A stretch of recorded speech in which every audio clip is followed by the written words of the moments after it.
अगर आपके घर पे कोई भी कंपनी का एसी है, चाहे आपका एलजी हो, सैमसंग हो, पैनासोनिक हो, कोई भी कंपनी का हो, अगर आप चाह रहे हैं कि विंटर सीज़न में या फिर आपका समर सीज़न में खुद से आप नॉर्मल सर्विसिंग कर सकें, तो ईज़ी वे में समझ सकते हैं आप। सबसे पहले नॉर्मली इस तरह के लॉक को ओपन करना आपको कैबिनेट का, और जो ये फ़िल्टर होता है, आप डेली आप रनिंग करवाते हैं 2 महीना 3 महीना रेगुलर बेसिक में, तो इस तरह से डस्टिंग आता है। डस्टिंग आने के बाद क्या होगा कि हवा का फ्लो आपका कम हो जाता है, तो इस सिचुएशन में आपको इसका फ़िल्टर को क्लीन करना पड़ता है। नॉर्मल बेसिक सर्विस ही है हमारा। तो फ़िल्टर को सबसे अगर पहले आप निकाल लो अच्छे तरीके से, ईज़ी वे में ये फ़िल्टर आपका निकल कर के बाहर आ जाएगा। थोड़ा ध्यान से आपको निकालना पड़ेगा। और इस फ़िल्टर में आप नोटिस कीजिएगा डस्टिंग बहुत ज़्यादा रहेगा। न्यू में इस तरह से नहीं रहता है भाई, पूरा का पूरा क्लीन रहता है। इसके अलावा नेक्स्ट जो हमारा ब्लोअर रहता है, ब्लोअर के अंदर भी गंदगी होता है, तो ब्लोअर को भी साफ़ करना बहुत ज़्यादा ज़रूरी है। अगर ब्लोअर को साफ़ नहीं करोगे तो उसमें भी आपका डस्टिंग बहुत ज़्यादा आता है और हवा का फ्लो कम आएगा। पहला फ़िल्टर था हमारा, दूसरा फ़िल्टर इसमें देख सकते हैं, इसमें भी डस्टिंग बहुत ज़्यादा है, इसको भी हम लोग क्लीन करेंगे। ईज़ी वे में आप खुद से अगर सर्विस करना चाह रहे हो तो बहुत आसानी से खुद से कर सकते हो। विंटर सीज़न में भी सर्विसिंग होता है और आपका समर में भी होता है। तो आप कैसे करना है, इस तरह से कूलिंग कॉइल है। अगर आपको ये लगता है कि आपका कूलिंग कम कर रहा है तो इसमें गैस का भी इशू हो सकता है, तो रनिंग कंडीशन में इस तरह से आप इसका कूलिंग कॉइल को टच करके रखोगे तो सारा पाइप आपको ठंडा बेसिकली शो होना चाहिए, मतलब महसूस होगा आपका कि ये कूलिंग कॉइल में ठंडा कर रहा है। अगर ठंडा नहीं कर रहा है तो कूलिंग का इशू है, गैस वगैरह का इशू हो सकता है। तो इस कंडीशन में तो पाइप सारा कूलिंग बढ़िया से कर रहा था, तो कोई इशू नहीं है। बैक साइड में हम लोग आ चुके हैं आउटडोर के पास।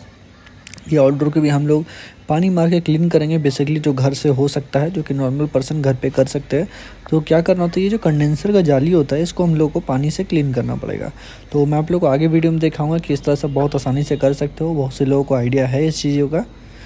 तो अब हम लोग चलेंगे अंदर के साइड में, रूम के साइड में। तो ड्रेन लाइन का भी काम मुझे बहुत बढ़िया लगा कि जो भी ड्रेन लाइनिंग का काम किया तो वो एकदम स्मूथली डाउन होकर के ड्रेन आया था। तो ये काम होने के बाद हम लोग फ़िल्टर को सबसे पहले क्लीन करेंगे। नॉर्मली हमारा फ़िल्टर क्लीन हो चुका है। अब फ़िल्टर क्लीन हो गया तो फ़िल्टर को हम लोग इसको लगाएंगे।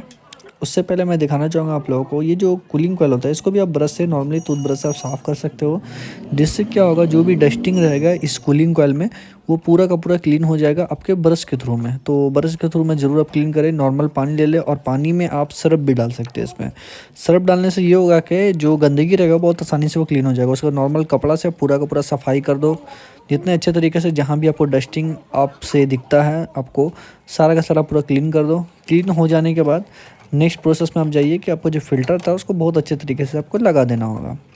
बहुत आसानी से लगाना होगा देख करके कि हाँ ईज़ी वे में सेट हो सके बराबर तरीक़े से। फ़िल्टर लगा देने के बाद इस कवर को बैठा देना। उसके बाद जो हमारा अंदर का जो ब्लोअर रहता है उसको भी हम कोशिश करेंगे साफ़ करने का। टॉर्च वगैरह से आप मार करके अंदर का ब्लोअर को चेक कर सकते हो, और इस तरह से ब्रश से आप इसको पूरा का पूरा क्लीन कर सकते हो, जिस तरह से हम ब्लोअर को मैं क्लीन करके दिखा रहा हूँ। जब आपका ब्लोअर पूरा क्लीन हो जाएगा तो नॉर्मल जो सर्विसिंग होता है इंडोर यूनिट का वो आपका कंप्लीट हो चुका है। उसके बाद कपड़ा से आप साफ़ कर दो, जिस तरह से यहाँ पे कपड़ा से मैं साफ़ करके आपको दिखा रहा हूँ। बहुत ईजी में कोई भी पर्सन बहुत आसानी से ये काम कर सकता है भाई। नॉर्मल सा सर्विसिंग ही होता है, ईजी में आप कर सकते हो, कोई इशू उसमें नहीं होता है। तो देख सकते हैं आप कि पूरा का पूरा जो हमारा फ्लिप होता है उसको भी हम लोग क्लीन करते हुए जा रहे हैं ताकि अच्छा तरीके से वो क्लीन हो सके। थोड़ा समय आपको देना होगा बेसिकली, अच्छे तरीके से समय दे करके जब इस पर आप काम करोगे बहुत ही बढ़िया तरीके से आपका एसी क्लीन हो जाएगा।